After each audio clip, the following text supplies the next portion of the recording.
आज का ये जो वीडियो है ये काफ़ी महत्वपूर्ण होने वाला है क्योंकि आज मैं आपको बताऊंगी कि अगर पत्नी के वकील साहब आपसे सवाल पूछते हैं तो उन सवालों का उत्तर आपको किस तरीके से देना है। इस वीडियो के माध्यम से मैं आज आपको यही जानकारी दूंगी। देखिए अक्सर जब हम कोर्ट में जाते हैं तो सामने वाले वकील साहब, आपकी पत्नी के वकील साहब आपसे प्रश्नों को इस तरीके से पूछते हैं कि आप अपने ही उत्तरों में उलझ के रह जाते हैं। आपकी बातों का डबल मीनिंग निकाली जाती है, आपकी बातों को ही तोड़ मरोड़ कर कोर्ट में प्रस्तुत की जाती है, जज साहब के आगे प्रस्तुत की जाती है और वहीं पर आप फंस जाते हैं और वहीं पर आपके का जो केस है वो कमज़ोर हो जाता है क्योंकि आपके वकील साहब भी ये सामने सामने आपसे बोल देते हैं कि आपने तो बयान दिए ही इस तरीके से कि आपने अपना केस तो खुद ही कमज़ोर कर दिया है।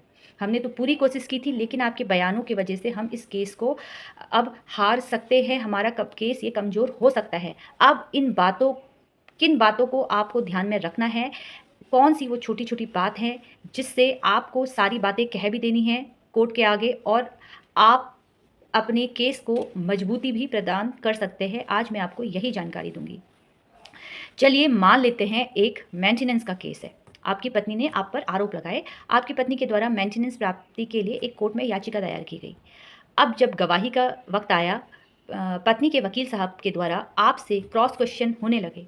तो सबसे पहले मानते हैं कि एक उनका जो प्रश्न था, उनका सवाल था सीधा-सा, मैं आपसे बात करती हूँ। एक सवाल उनका सीधा-सा था कि आपके पास प्रॉपर्टी है?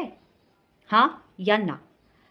अब आप इसका उत्तर क्या देंगे? अगर आप हाँ बोलते हैं, तो मेंटेनेंस की राशि पे फ़र्क पड़ेगा। अगर आप ना बोलते हैं, तो आप पर झूठा आरोप लगाया जा मतलब आप पर झूठा होने का केस भी दर्ज किया जा सकता है।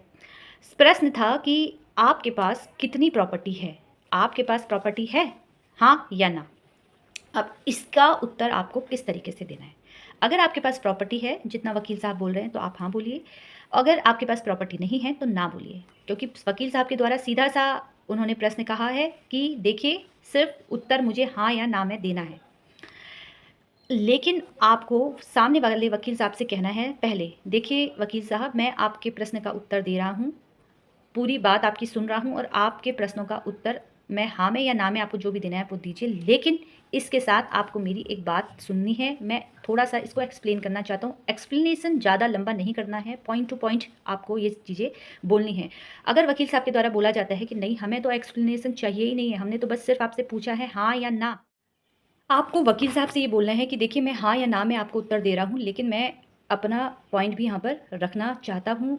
मैं तब तक बयानों पे साइन नहीं करूँगा जब तक मेरी बात नहीं सुनी जाती है और आपको इस बात से कहने के लिए कोई भी नहीं रोक सकता है। जब तक आप बयानों में साइन नहीं करते हैं, तब तक वो बयान नहीं माने जाते हैं। इस बात का ध्यान रखिए। लेकिन एक्सप्लेनेशन आपको लंबा नहीं देना है, पॉइंट टू पॉइंट आपको बात करनी है, अपनी बात आप रख सकते हैं। ये बहुत महत्वपूर्ण बात मैं आपको बोल रही हूँ। देखिए, सामने वाले वकील साहब के द्वारा आपको डराया जा सकता है, ऊँची आवाज़ में आपसे बात की जा सकती है, ताकि ये सब करने का मकसद सिर्फ़ ये होता है कि आपके जो बयान हो, वो इस तरीके से हों कि उसको आगे तोड़-मरोड़ कर प्रस्तुत किया जा सके। आपकी बातों का अर्थ दूसरा निकाला जा सके। तो आपको इस बात का ध्यान रखना है, आपको डरना नहीं है। आपको वही जानकारी कोर्ट को देनी है जो सत्य है।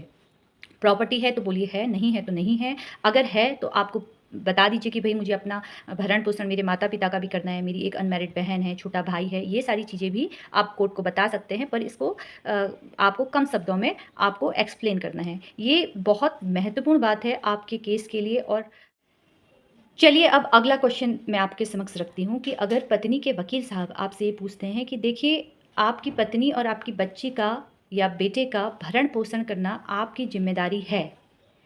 हाँ या ना में आप उत्तर दीजिए। ये तो आपकी ज़िम्मेदारी है। अगर आप हाँ बोलते हैं तो आपको की जो मेंटेनेंस राशि है उसी तरीके से बंधी जाएगी। अगर आप नहीं बोलते हैं तो आप फँस सकते हैं, क्योंकि ज़िम्मेदारी तो आप ही की है, आपके बच्चे की और आपकी पत्नी को मेंटेन करने की।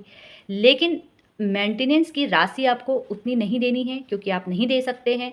ये बात आप कैसे कहेंगे वहाँ पर? आपने तो, अगर वकील साहब के द्वारा ये पूछा गया कि ज़िम्मेदारी आपकी है मेंटेन करने की, हाँ या ना? तो आप ना नहीं कह सकते और हाँ आपको कहना है। अगर आप हाँ कहते हैं तो उतनी मेंटेनेंस की राशि आप कैसे दे सकते हैं जितनी की आपकी पत्नी के द्वारा माँग है? इसको आपको कम शब्दों में सीधे से बोलना है कि देखिए, हाँ वकील साहब, मेंटेन करने की ज़िम्मेदारी मेरी है। मैं मेंटेन करूँगा भी, लेकिन भई मेरी पत्नी, मेरा बच्चे को लेके मेरे घर तो आए। मैंने तो सेक्शन 9 के तहत भी कार्यवाही की, लेकिन ये आने को रेडी ही नहीं है। जब ये आने को रेडी नहीं है, मैं तो अपनी ज़िम्मेदारी उठाने को तैयार हूँ, लेकिन ये आना ही नहीं चाहती है। ये तो मुझे पति नहीं मानती है। ये तो सिर्फ़ और सिर्फ़ पैसों के लिए ये सब कुछ मुझे कोर्ट में घसीट रही है। आपको ये बात भी करनी है, बस आपको अगर आप ये कर देते कि सामने वाले वकील साहब ने पूछा कि मेंटेन करने की ज़िम्मेदारी आपकी है, आप अगर नहीं बोलते हैं तो फँसते हैं, हाँ बोलते हैं तो मैं तुरंत सवाल चेंज हो जाएगा। तो एक्सप्लेन करना है लेकिन कम शब्दों में, पॉइंट टू पॉइंट करना है। मान लीजिए कि अगर आप मुझे कोई कोर्ट का केस अपना देते हैं, तो आप मुझे हर एक बात बताएँगे छोटी से छोटी, और वो जो पेपर वर्क क्योंकि कोर्ट में माना जाता है, पेपर वर्क के हिसाब से आपकी जो फ़ाइल बनी है वो मान लीजिए आपने जो मुझे बताया है, जो जितने बयान आपने दिए, जितनी बातें मुझे बताई हैं, वो 25 से 30 पेज हो गए। लेकिन मैं उन 25 से 30 पेजों में से कुछ वही वही पॉइंट लूँगी जो मेरे काम के होंगे। हो सकता है वो 2 पेज में ही मेरा आपके 25 पेजों का काम मेरे 2 पेज में हो जाए, या 3 पेज में मैं उसको एक्सप्लेन कर लूँ।